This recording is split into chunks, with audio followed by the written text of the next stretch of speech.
AgWeek Weather is sponsored by Bremer Bank. Connect with a banker today at bremer.com. Is fall weather finally upon us? Here's Dillon with our AgriWeather outlook. Looking ahead at the next couple of weeks in terms of weather, this warm September weather is expected to last into the end of the month, even into the early October, where things are expected to stay warm. And with that warm weather, I do think frost looks unlikely towards the rest of the month into early October. Could have a couple patches, but a widespread end of growing season frost does not look likely here as we move into the next couple of weeks. And looking at terms of precipitation, after a wet week for some, it does look drier as we move on into the end of September, closer to October. So here's a look at how the jet stream is going to act this week. We will have a couple of cool days here over the weekend into early next week as we have a little bit of a dip in the jet stream, but that will not be lasting for long. Warmer weather is expected to be building off to the west and make its way eastward as we head into the middle part of next week, also bringing some drier weather for the middle to end of next week. Temperatures are expected to be above average. Average this time of year is generally in the lower 70s to upper 60s.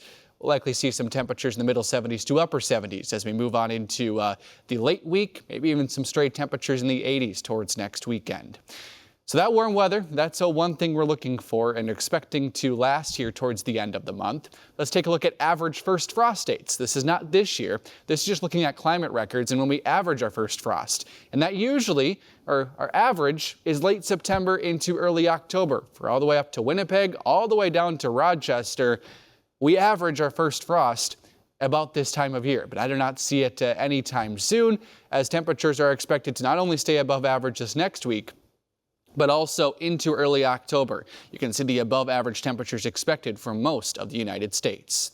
Looking at the terms of rainfall, I do see a couple of thunder showers down to the south into parts of the Midwest, maybe a few other isolated ones, but more dry next week than we have been at least this past week. Drier weather for much of the western U.S., and we'll have to watch out for some tropical moisture down in the southeastern United States. And then looking ahead to the last couple days of September into early October, things are expected to dry up, especially across the central part of the United States. Still have to watch out for some thunder showers and with some tropical moisture down in the southeastern portion of the United States.